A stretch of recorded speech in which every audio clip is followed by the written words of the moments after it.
The whisper beneath the badge. Brookside was a town where the silence said more than the noise. It was the kind of place where front lawns were perfectly trimmed. The baker knew every child's name. And the police didn't ask questions. They gave answers. Unquestionable, immovable answers. The kind that were carved into the bones of the community long before anyone was old enough to understand them. The Brookside Police Department, or Precinct 9, wasn't a station. It was a throne. For 30 years, it had been a fortress built on fear, loyalty bought with secrets, and justice molded to fit the hands of the powerful. They didn't serve the law. They were the law.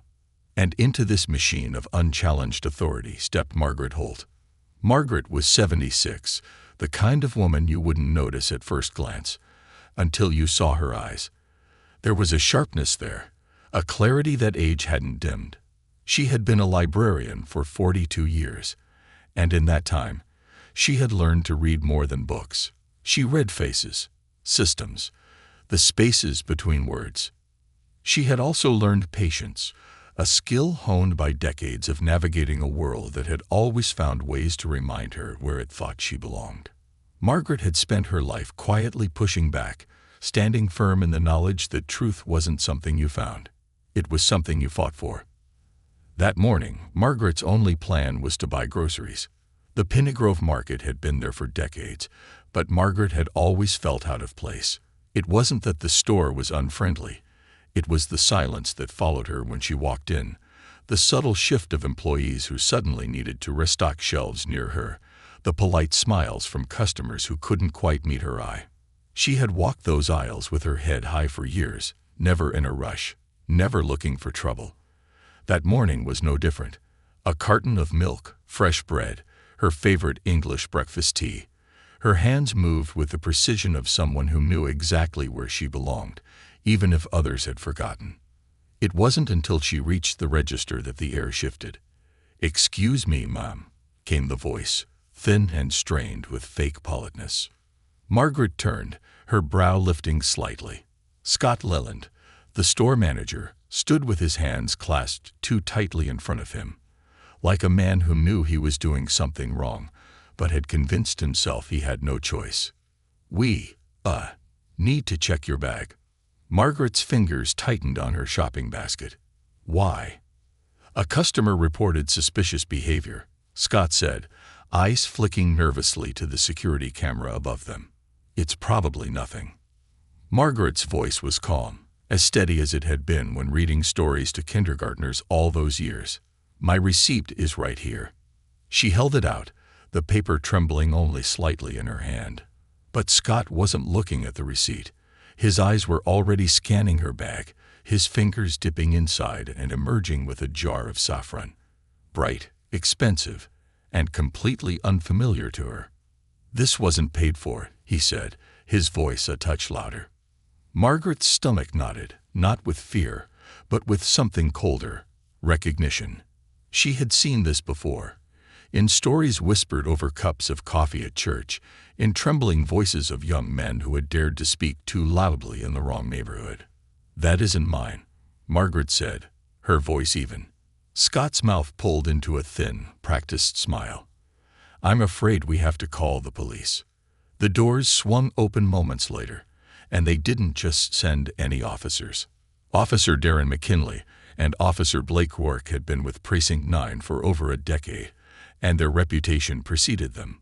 They were ghosts in the stories mothers told their sons, warnings wrapped in uniforms, men who knew the power of paperwork, of misplaced evidence, of silence paid for in broken spirits. McKinley, broad-shouldered and relaxed like a predator who knew the hunt was already over, leaned against the counter. "Shoplifting, huh? Shame." Margaret stood tall, her hand still on her cart. "I paid for my groceries. I have my receipt." Rourke didn't even glance at it. "We'll just take you in, ma'am. Best not to make a scene." He reached for her arm, and Margaret pulled back, not with force, just enough to make it clear she wasn't surrendering her dignity. That was enough. McKinley's hand shoved her shoulder, sending her stumbling into a nearby display. Apples tumbled to the floor, and Margaret's hip cracked against the edge of the metal shelf. The store fell silent, shoppers frozen between curiosity and fear. "Stop resisting," McKinley barked, loud enough for every phone in the store to record. Margaret said nothing. She straightened her back, her cardigan askew, but her dignity intact, and allowed herself to be led out. They didn't take her to the station right away. They drove in circles, the patrol car weaving through unfamiliar streets, an old intimidation tactic meant to disorient. Margaret stared out the window, memorizing landmarks, counting turns, her mind as sharp as it had been when she was a girl walking alone through the back alleys of her segregated neighborhood. When they finally arrived, the station hummed with the low-grade arrogance of men who thought they were untouchable. Officers moved with the lazy confidence of people who knew they were protected. Files were left open on desks. Conversations weren't hushed. The sound of the copy machine spitting out reports blended with laughter from the break room.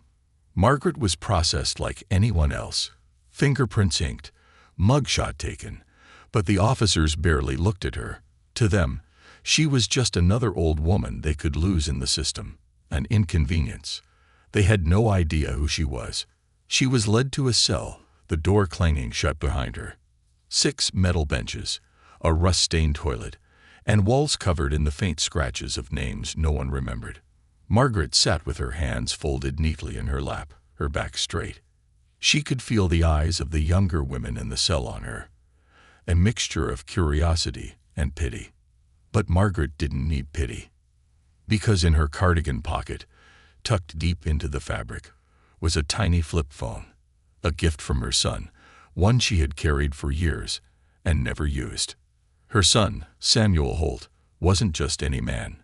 He was the United States Attorney General, the highest-ranking law enforcement officer in the country, and Margaret had only ever needed one phone number. She flipped it open, her fingers trembling only slightly, and pressed a single button.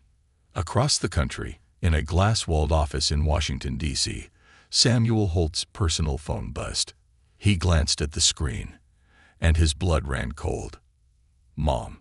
Samuel had handled cartels, corrupt senators, and international scandals. But this was different. This was personal. Mom. What's wrong? Margaret's voice was calm, but beneath it was steel. Brookside Precinct 9. They arrested me for something I didn't do. Samuel's hand clenched into a fist. Are you safe? For now, she said. But there's something bigger here.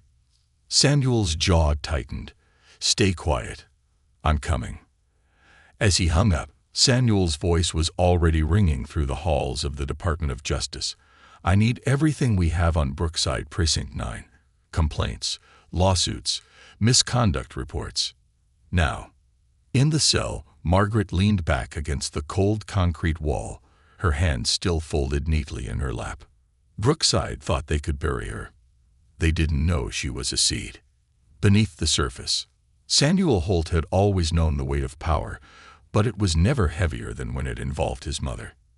His title, United States Attorney General, had been earned through relentless work, late nights that bled into dawn, and a moral compass so fixed it had cost him friends, allies, and even sleep.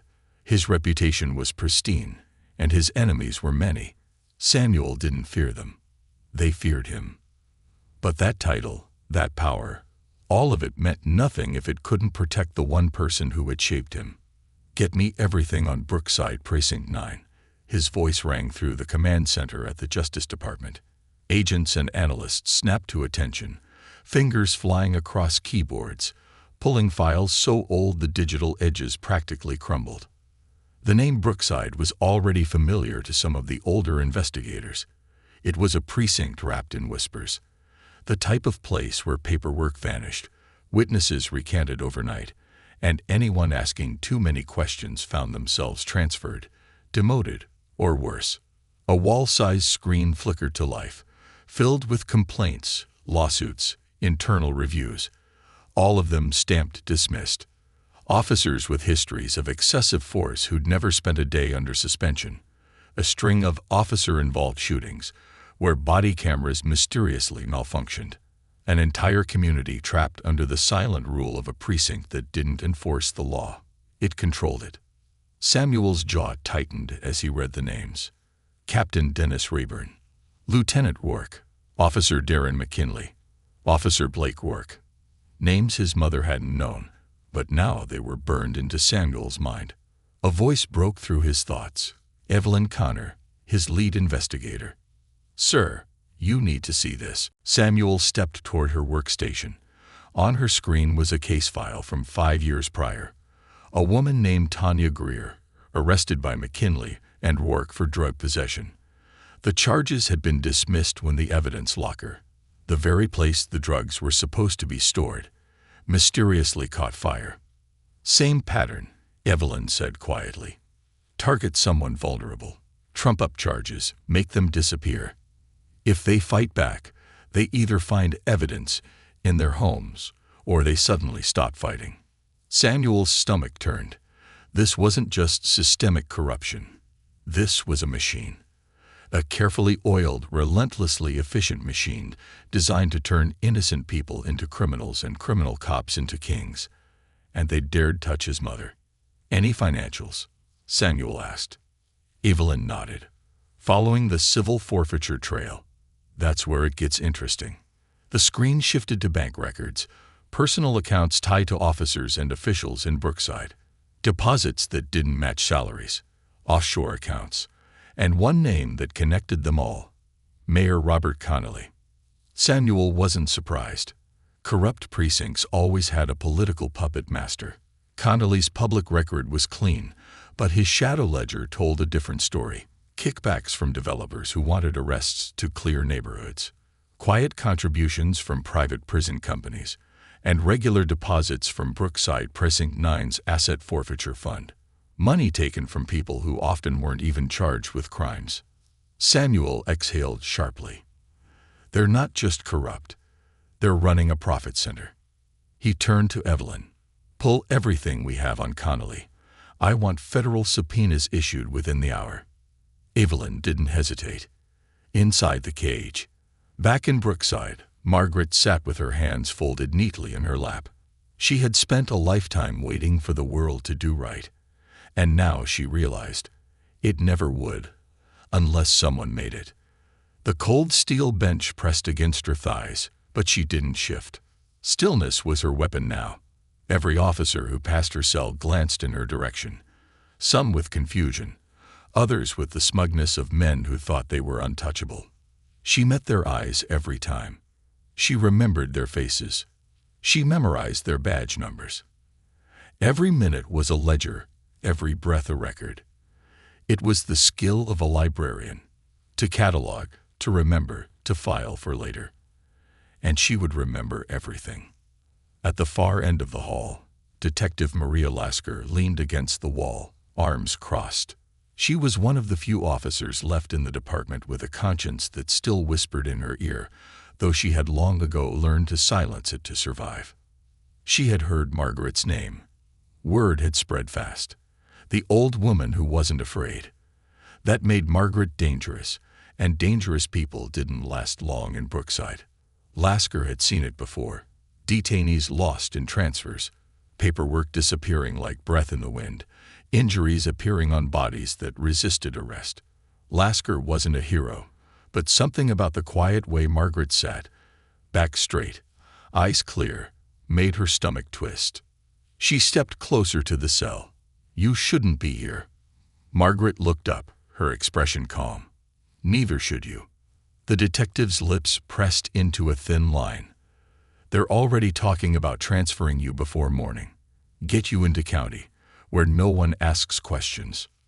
"Do they know who my son is?" Lasker's breath caught. She hadn't. Not until now. "Who?" "Samuel Holt." The detective's spine stiffened. That name carried weight. The Samuel Holt, the Attorney General, the man whose reputation for dismantling corrupt systems was legendary. The man who had taken down entire police departments, state governments, even corporate syndicates. Brookside wasn't ready for that. "You're playing a dangerous game," Lasker whispered.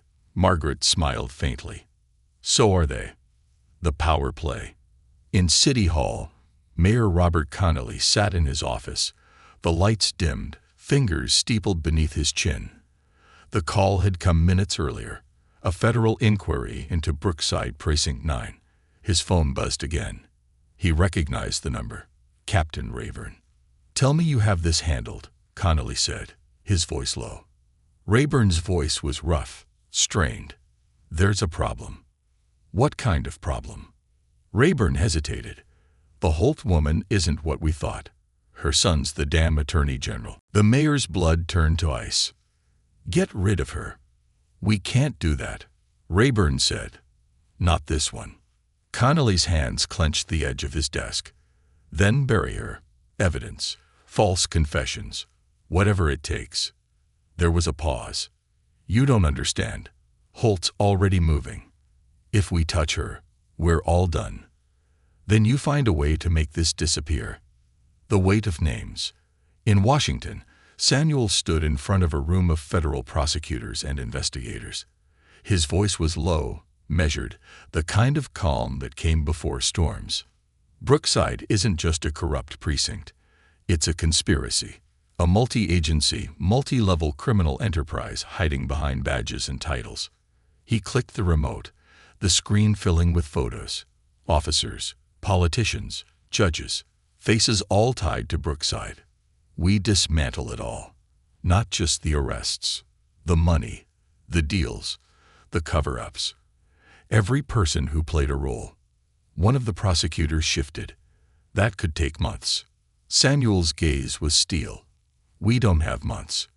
My mother is sitting in one of their cells right now." The room went silent.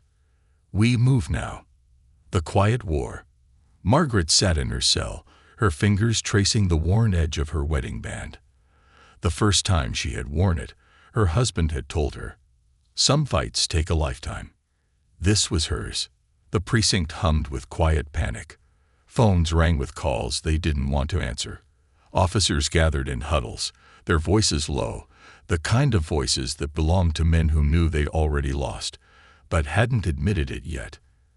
And in Washington, Samuel Holt stood at the center of the storm, unleashing the weight of an entire nation's justice system on the town that thought no one was watching. Brookside was about to learn a lesson. Sometimes the most dangerous witness is the one you never saw coming. Cracks in the foundation. The sun hadn't yet risen over Brookside, but Precinct 9 was already wide awake. The usual morning hum, coffee brewing, board officers scrolling their phones, was replaced with a tension so thick it dragged across the floor like fog. Conversations cut off the moment someone entered a room, and even the cockiest officers found themselves sneaking glances at the front door, waiting for something they couldn't name but knew was coming. Word had spread. The old woman in Cell 3 was no ordinary detainee. The Attorney General's mother. The revelation was a gut punch to the entire chain of command. Not because they were afraid of one woman, but because the system they'd built, the one that had made them untouchable for decades, was suddenly vulnerable. And the man with his hands on the levers of federal power wasn't some distant politician. He was her son. Captain Dennis Rayburn, the king of Precinct 9, stood at his office window, mug of coffee in one hand, cigarette in the other, even though the department had banned indoor smoking years ago. His jaw clenched as he watched the street below, eyes flicking to every black SUV and unmarked sit-in that slowed near the curb. The call from Mayor Connolly had been brief and blunt. "Fix this or we both burn." Rayburn's hands were steady, but his mind was a hurricane. There was no quick fix for something like this. There was no quiet bribe, no conveniently misplaced evidence, no forged confession that would make the United States Attorney General back off. This wasn't some teenage kid they could disappear. This was Margaret Holt. And through her, a man who could crush Brookside under the full weight of the federal government. He stubbed out his cigarette, fingers trembling just slightly. There were only two options now: cover their tracks or burn it all down. The paper trail. 3 floors beneath the Justice Department in Washington, D.C., Special Agent Evelyn Connor stood in a climate-controlled archive room, surrounded by thousands of boxes labeled with cases both solved and forgotten. In her hands was a folder so thin it shouldn't have mattered. Brookside Internal Review, 2017. The contents were sparse: a brief investigation into complaints of excessive force, a handful of depositions from terrified citizens, and a single unsigned memo from an anonymous officer warning of systemic corruption within Precinct 9. The memo ended with a chilling line: "This department doesn't serve justice, it protects itself." Evelyn snapped a photo of the document and forwarded it directly to Samuel Holt. Upstairs, Samuel was reviewing the broader picture, and it was uglier than even he expected. 40 civil suits dismissed before reaching trial. 27 officers accused of falsifying evidence, none disciplined. Over $4 million seized in asset forfeitures, most from people never charged with crimes. And tying it all together, Mayor Connolly, Captain Rayburn, and Judge Arthur Wixon. "This isn't a precinct," Samuel muttered under his breath. "It's an organized crime ring with badges." The officers who knew too much. Inside Precinct 9's locker room, 2 officers stood in the back corner, speaking in low, rapid whispers. Officer Gina Morales and Detective Marcus Kim were the kind of cops who had joined to do the right thing, and had spent years watching that ideal rot. Morales was new, barely 2 years in, but Kim had been there long enough to see the rise of the circle, the inner ring of officers who ran the precinct's dirty work. Asset seizures, planted evidence, protection for those who paid, and punishment for those who didn't. "We're screwed," Morales whispered, hands trembling as she tried to lace her boots. "The feds are coming. Everyone's talking about it." Kim's jaw tightened. "You didn't sign any of the fake reports, did you?" She shook her head furiously. "I saw stuff. I didn't sign. But they know I saw." Kim exhaled slowly. "They'll clean house before the feds get here." Loose ends. Morales' stomach twisted. Loose ends. That was all they were now. "What do we do?" Kim glanced toward the hallway, then back at her. "We either go down with them, or we blow the whole thing open. But they'll kill us. They'll try." Margaret's watchful eye. Margaret sat in her cell, back straight, eyes closed, listening. Every word, every footstep, every nervous exhale from officers passing her cell. It was the sound of a machine grinding to a halt, gears stripped, bolts sheared off under pressure they never saw coming. She had always known corruption was a living thing. It fed off silence, fear, and the belief that no one was watching. But someone was watching, and Margaret was counting every crack in the wall. The clank of the outer door snapped her eyes open. A woman stepped into the hall, dressed in civilian clothes, but her posture screamed cop. Detective Maria Lasker. Margaret met her eyes and saw the conflict there, the struggle between survival and doing the right thing. Margaret knew that struggle intimately. "They're moving you," Lasker said softly. "They want you out of here before the feds arrive." "Who's they?" Lasker glanced over her shoulder. "Everyone who's about to lose everything." Margaret didn't flinch. "Let them try." The missing files. In a cramped office down the hall, Lieutenant Work stood with 2 younger officers, shredding documents so fast the motor on the machine whined in protest. "Get it all," Work barked. "Reports, surveillance logs, payroll." "What about the body cam archives?" one officer asked. Work sneered. "They've been malfunctioning for years." He didn't know that across town, in a federal evidence lab, agents were already piecing together deleted footage from backup servers. Footage of officers like McKinley planting evidence. Footage of detainees resisting arrest when they were already in handcuffs. Footage that would burn the whole house down. The call that triggered the storm. Back at the DOJ, Samuel Holt picked up his phone and dialed directly into the FBI field office for the southeastern region. "This is Holt. Mobilize a task force to Brookside. Full jurisdiction. No local interference." The response was instant. Within minutes, a convoy of black SUVs rolled out, federal agents armed with warrants, and the full backing of the Department of Justice. Brookside wasn't just under investigation. Brookside was under siege. A mother's calm. As the first rumble of engines reached Precinct 9, Margaret stood in her cell, smoothing the wrinkles from her cardigan. Outside, officers scrambled, some shredding, some running, some slipping out the back like rats from a sinking ship, but there was nowhere left to hide. The heavy clang of the front door opening echoed down the hall, and Margaret Holt, standing with her back straight and her hands calm at her sides, knew the fight was over. Her son had come. The reckoning had begun. When the walls collapsed, the rain fell in sheets outside Brookside Precinct 9, washing down the steps like a cleansing flood, soaking the sidewalk where reporters huddled under flimsy umbrellas. The air was thick, a charged silence, broken only by the wear of camera lenses and the metallic snap of microphones being adjusted. Everyone knew something was coming.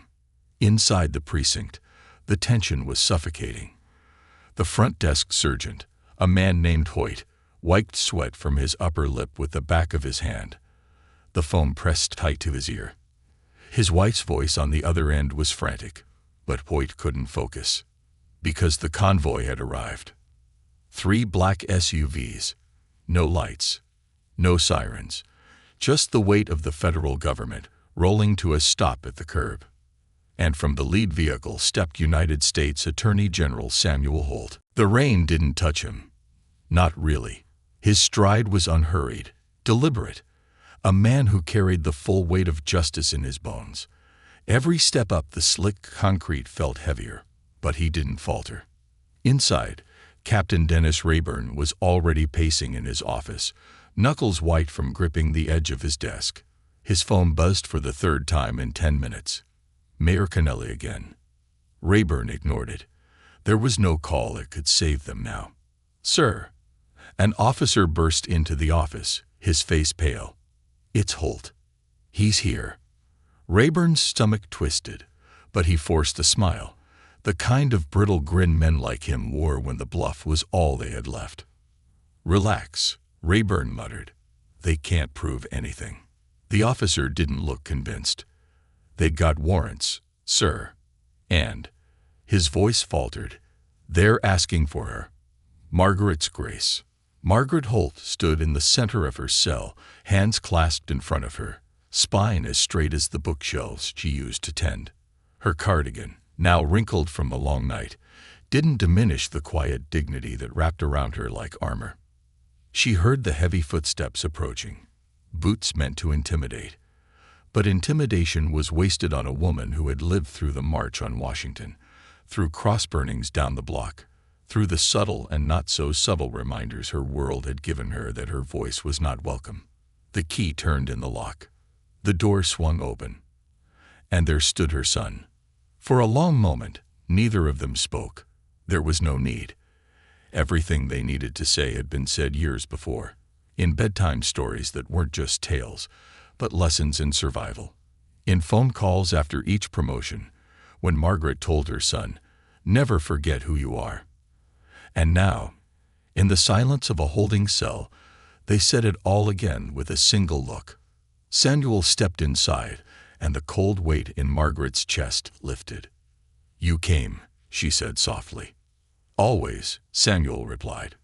Behind him, federal agents swept through the precinct like fire through dry grass. Evidence rooms sealed, computers seized, every phone call monitored. This wasn't just an investigation. It was a reckoning. The denials begin. In the precinct conference room, the entire upper command of Brookside PD had been corralled like cattle. Captain Rayburn, Lieutenant Rourke, and a half-dozen senior officers, all forced to sit under the harsh fluorescent lights, while DOJ agents methodically read them their rights and placed sealed evidence folders on the table in front of them. "We've done nothing wrong," Rayburn said, his voice tight, the sweat gathering at his temples betraying him. "This is harassment." Samuel stood at the head of the table, his hands resting lightly on the polished wood, his eyes cold.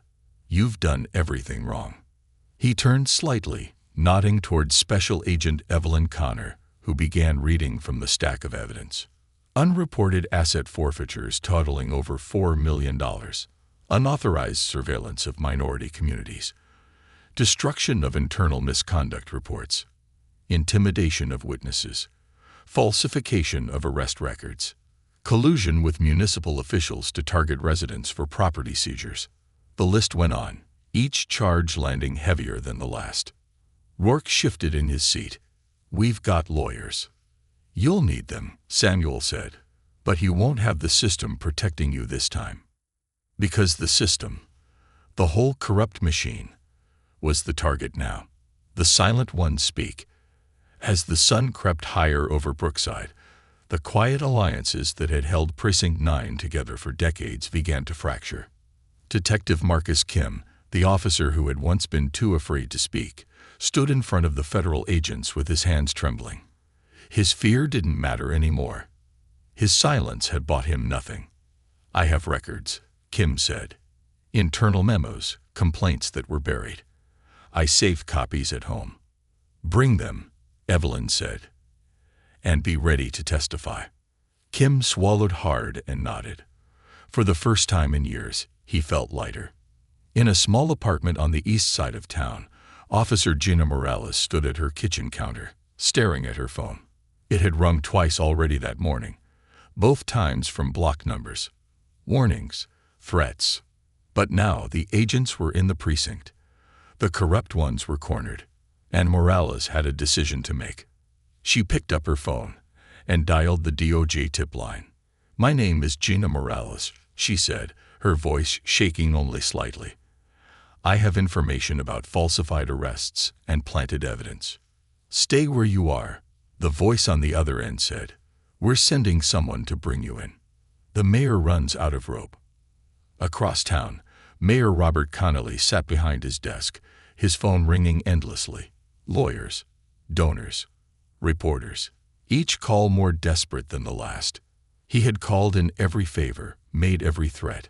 But it wasn't enough. On the TV mounted to the wall, live footage showed the precinct swarmed by federal agents, boxes of files being carried out, his officers, being led out in handcuffs. The door to his office swung open, and Samuel Holt walked in. Connolly stood, trying for a smile. "Attorney General Holt." Samuel's stare cut him off cold. "You're done," Samuel said. "This is all. This is a misunderstanding," Connolly stammered. Samuel dropped a manila folder on the desk. Inside were bank records, emails, and surveillance photos, the entire history of Connolly's dirty deals with Precinct 9. "We're seizing your assets," Samuel said. "We're auditing every city contract you've signed in the last 10 years. Connolly's face paled. "You can't. You targeted my mother," Samuel said, voice low and deadly. "You tried to break the wrong woman." Connolly sagged back into his chair, the fight draining from his body. "You have the right to remain silent," Samuel began. It was the only mercy Connolly would get. Margaret's final stand. That afternoon, Margaret stood on the steps of Precinct 9. Reporters gathered around her, microphones outstretched. She didn't raise her voice. She didn't need to. For too long, Margaret said, this town believed that silence was survival, that what happened behind those doors could never be touched. But justice is not silent. Justice remembers. She paused, letting the weight of her words settle. And justice always comes. Cameras flashed, reporters shouted questions, but Margaret simply stepped aside as her son joined her. Samuel placed a hand on his mother's shoulder, his expression softening only for her.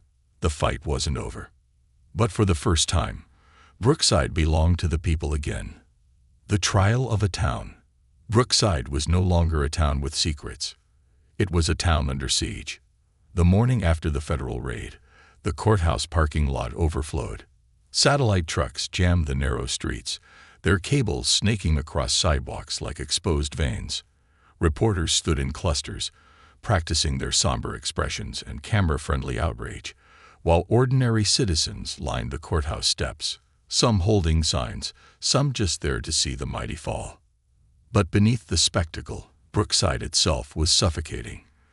The carefully managed power structure that had ruled the town for decades had collapsed in a single night.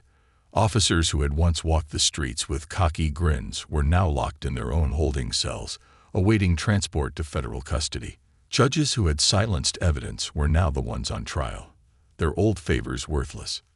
And at the center of it all sat Margaret Holt, her spine straight, her hands folded neatly in her lap. She had never asked to be the face of anything. She had wanted her groceries, her quiet afternoon tea, her peaceful twilight years. But they had made her the face of a fight they thought she was too weak to win. And now, they would learn just how wrong they were. The indictments. Inside the courthouse, Assistant U.S. Attorney Evelyn Garner stood at the center of the war room, her voice crisp as she briefed her team. The screen behind her flickered with the faces of Brookside's former elite: Mayor Robert Connolly, Captain Dennis Rayburn, Lieutenant Blake Work, Officer Darren McKinley, and Judge Arthur Wixon. These indictments aren't just about individual crimes, Evelyn said, her finger tapping a folder on the table. We're treating this as a criminal enterprise under the Racketeer Influenced and Corrupt Organizations Act, RICO. The air in the room seemed to thin. Prosecuting bad cops was one thing. Prosecuting them as part of an organized crime syndicate was something else entirely. This is more than a few bad apples, Evelyn continued. It's a culture of corruption, from patrol officers up to City Hall. We're not just here to convict them. We're here to dismantle the system that let them exist. At the head of the table, Samuel Holt nodded once, his expression unreadable. His voice, however, was clear. No deals, he said. Every single one of them faces the full weight of the law. The mayor's fall. The first to stand trial was Mayor Robert Connolly. The courtroom was packed, reporters elbow to elbow with residents who had long suspected that the man shaking their hands at ribbon cuttings was far dirtier than his polished smile let on. The prosecution's case was meticulous. Bank transfers from shell companies directly into Connolly's personal accounts. Emails authorizing precinct-wide property seizures that conveniently favored developers tied to his campaign donors. Even phone records showing late-night calls between Connolly, Captain Rayburn, and Judge Wixon, the holy trinity of Brookside corruption. But it was the wiretaps that sealed his fate. A recording played in court. Connolly's voice, low and agitated, telling Rayburn, "If Holt's mother talks, we're all screwed. Do whatever you have to do to shut her up." The jury barely needed a day. Guilty. On all counts. The captain's last stand. Next came Captain Dennis Rayburn, the man who had turned Precinct 9 into his personal kingdom. Rayburn arrived in court in a wrinkled suit, looking thinner than anyone remembered. The swagger was gone, replaced with the glassy-eyed stare of someone who realized too late that the system he built wasn't built to protect him. The evidence against him was damning. Falsified police reports, seized assets funneled into his retirement account, and surveillance footage showing him laughing in the break room while officers discussed how to frame innocent people. But the most damaging testimony came from Detective Marcus Kim. Kim sat on the witness stand, hands clasped tight enough to turn his knuckles white, his voice trembling as he recounted years of orders from Rayburn: who to target, who to leave alone, which evidence to destroy, and which witnesses to silence. "Why did you stay?" the defense attorney asked, his tone oily and mocking. Kim's voice cracked. "Because I was afraid. Afraid of losing his career, afraid of what would happen to his family if he crossed the wrong people. But fear only bought silence for so long." Guilty. On all counts. The officers' reckoning. Officers McKinley and Work were tried together. The enforcers, the ones who planted evidence, roughed up suspects, and ensured anyone who dared speak up found themselves bruised or buried in paperwork so deep they drowned. The prosecution didn't need theatrics. They had videos. Body cam footage they thought had been erased, recovered from a secondary cloud storage server the officers never knew existed. Footage of McKinley slipping a stolen necklace into the purse of a black teenager in a gas station. Footage of Rourke laughing as he typed up a fake confession from a man who couldn't read. And finally, the footage of Margaret Holt. The take showed McKinley's broad frame standing near the produce aisle of Pinnegrove Market, his hand subtly sliding the small jar of saffron into Margaret's reusable shopping bag, a movement so quick the naked eye might miss it. But the jury saw it. The whole country saw it. Margaret Holt, in her neat cardigan and pearl necklace, calmly selecting her groceries, while two corrupt officers set her up. Guilty. On all counts. The judge on trial. The case against Judge Arthur Wixson was perhaps the most shocking. A man who had sat in judgment over thousands, now on the other side of the bench. Prosecutors showed a pattern so brazen it was almost insulting. Wixson had dismissed or suppressed every misconduct complaint against Brookside officers for over 15 years. His financial records told the rest of the story. Monthly deposits, never more than $9,999 to avoid automatic reporting, from accounts linked to Rayburn and Connolly. The final nail was the testimony of Vanessa Ruiz, the one honest detective who had spent years watching cases disappear. She stood on the witness stand, her voice steady, recounting every time evidence vanished after a quiet conversation with Judge Wixson. "Why did you never report it?" the defense asked. Ruiz's answer was simple: because every report ended up on his desk. Guilty. On all counts. A mother's victory. The trials lasted 6 months. When the last verdict was read, the courthouse erupted, not with cheers, but with a silence so profound it felt holy. Outside, Margaret stood on the steps, her cardigan buttoned neatly, her hands clasped as always. Reporters surrounded her, shouting questions, but Margaret's voice was soft. "I didn't want this fight," she said. "But if my silence meant even one more person was hurt, then silence was never an option." Her eyes swept over the crowd. This isn't justice. Justice would have been stopping this before it started. But this is accountability. And it's only the beginning. The national fallout. Brookside wasn't just a story anymore. It was a movement.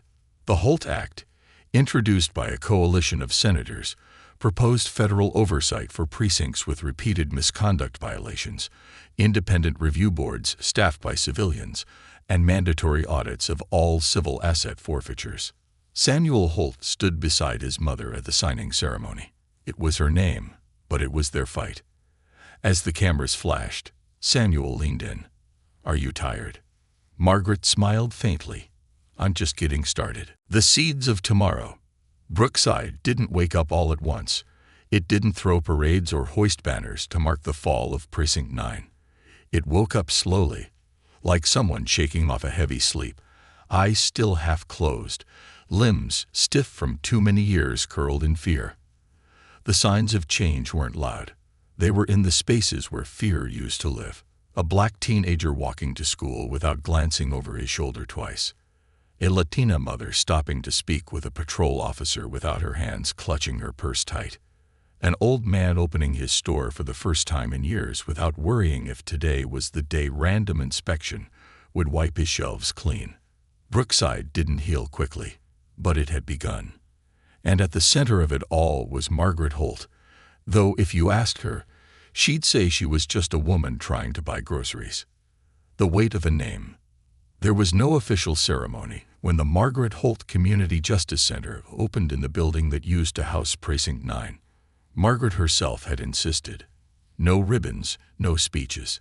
Instead, the doors simply opened one morning, sunlight spilling onto clean floors and desks, staffed by people who looked like the community they served.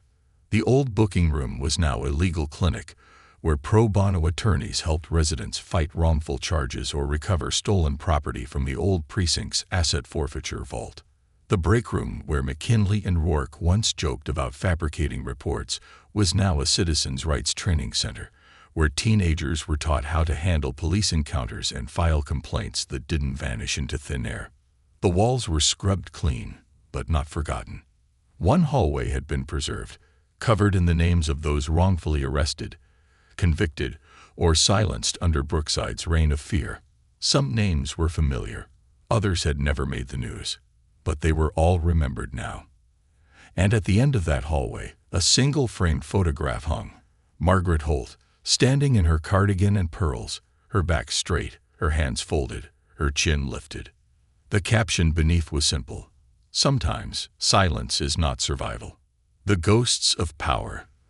The men who had ruled Brookside once thought their power would live forever, that they were too entrenched, too protected by judges and mayors, to ever face consequences. They were wrong. Mayor Robert Connelly sat in a federal prison cell, stripped of his tailored suits and manicured persona. He was just another inmate now, serving a 35-year sentence for conspiracy, fraud, and obstruction of justice. His fellow inmates didn't care that he was once the most powerful man in Brookside. All they saw was a weak old man who used power to hurt the powerless. Captain Dennis Rayburn lasted 3 months in general population before being transferred to protective custody. Afterwards spread that the former captain of Precinct 9 had a long history of planting evidence on innocent men, some of whom were now serving life sentences alongside him. His once commanding voice had shrunk to a whisper, the sound of a man who knew his time at the top had come at too high a cost. Officers McKinley and Rourke were housed together at first, a bitter irony. 2 men who had spent years intimidating others, now reduced to watching each other's backs in the yard.